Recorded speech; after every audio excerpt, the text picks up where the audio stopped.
Hello students, today we are continuing with Biology class 12th, chapter number 4, Molecular Basis of Inheritance, revision lecture number 2. We have started with revision lectures in the previous class.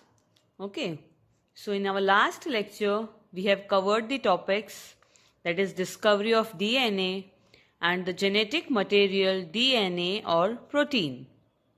Okay, we have revised the topic about the discovery of DNA and the genetic material DNA or protein, where it was proved that genetic material is DNA and not the proteins on the basis of 3 experiments that were carried out. One by one, we are going to revise all the 3 experiments. So, for proving that DNA as a genetic material, there were 3 experiments that were done. The first experiment was done by Frederick Griffith. Okay, so now we are starting with Griffith's experiment. First experiment, that is Griffith experiment. In the year 1928, Frederick Griffith studied the bacterium that causes pneumonia. The name of the bacteria was Streptococcus pneumonia or Pneumococcus bacteria. Okay, so remember this name of the bacteria for your exam purpose objectives. Okay, the bacteria on which the Frederick Griffith have studied was Streptococcus pneumonia or Pneumococcus bacteria. Okay, this bacteria was responsible for causing pneumonia. What he has done, this experiment was done in the year 1928. Okay, he worked on the bacteria Streptococcus pneumonia. This bacteria Streptococcus pneumonia are having 2 types, that is R type and S type. We can say that it is having 2 strains, R strain and S strain. R type means rough type and S type means smooth type. A rough strain of the bacteria is non-pathogenic, non-virulent, whereas S type of bacteria is pathogenic and virulent. What do you mean by non-pathogenic, non-virulent? Non-pathogenic, non-virulent rough bacteria means this bacteria are less harmful. They will not cause any effect on the host body where they are infected.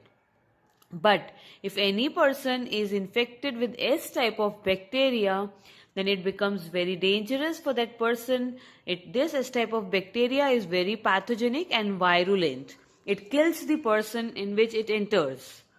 Okay? So now let us study stepwise steps of Frederick Griffith experiment. There were 4 steps in which the experiment was done. Okay, you can see here this diagram where the 4 steps are given. First step, R strain is injected into the mouse. Second step, smooth S strain is injected into the mouse. Third step, heat killed S strain is injected into the mouse. And the last step is rough strain, R strain, and heat killed S strain is injected into the mouse. You can see here result. What is happening?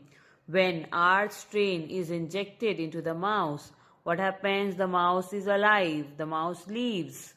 When S strain is injected into the mouse dies. You can see here the mouse has died. Then heat killed S strain was injected into the mouse and the result was that the mouse lives. Mouse is alive. The reason behind this, we can say that heat killed S strain means what? The heating effect is given to the S type of bacteria, and because of the heating effect the virulence have got over, and because of that this bacteria became safe. And in the last step, R strain plus heat killed S strain was injected into the mouse and the resultant was that the mouse died.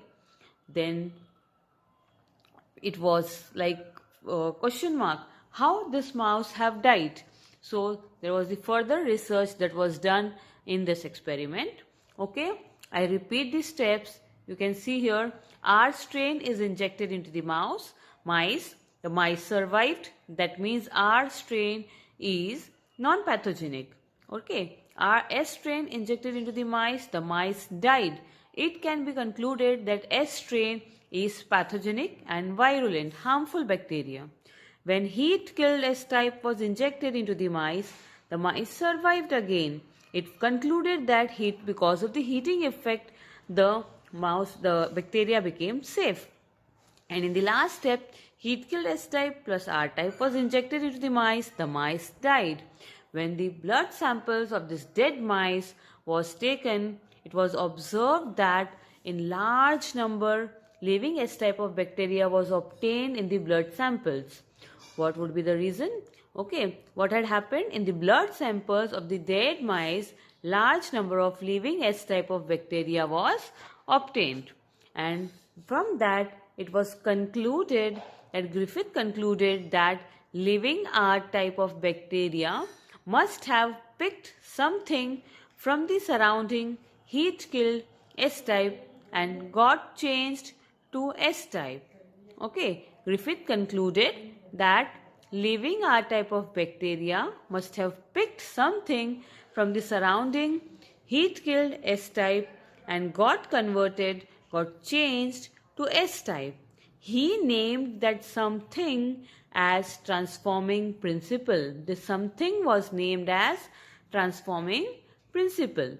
In the board exams, there can be a question that what is transforming principle, or it can be a question, explain transforming principle. So for this question, you have to write this Frederick Griffith experiment as your answer. The 4 steps that were carried out, the 4 steps you have to write in your paper.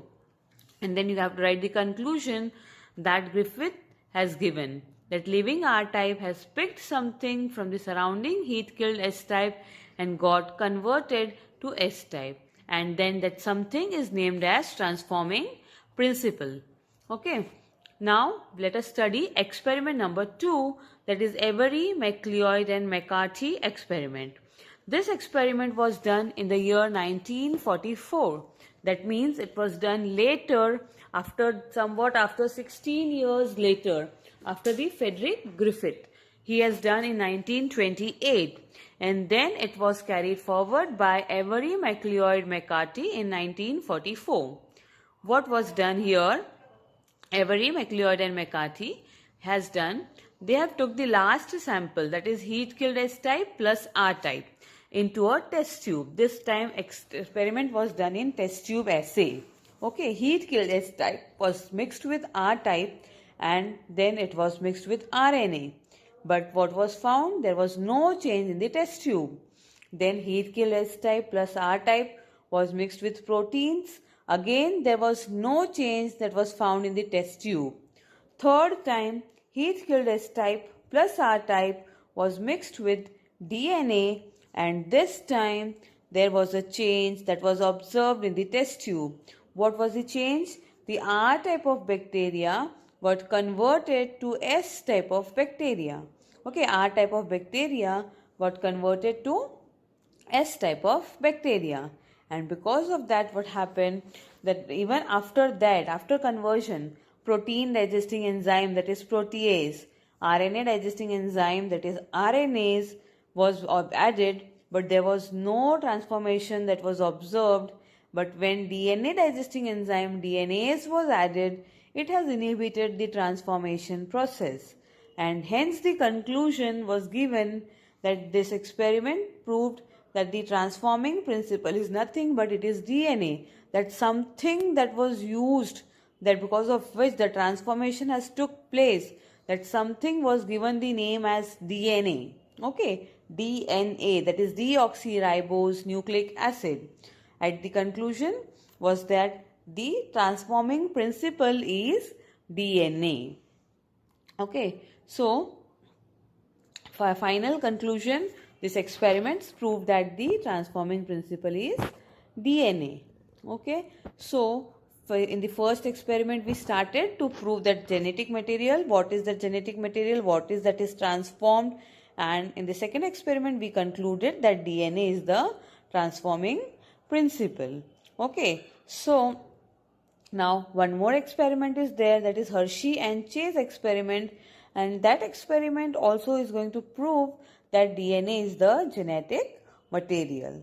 Okay, but it has took the different things. Here we have used bacteria, that Hershey and Chase they have used virus, that we will revise in our next lecture.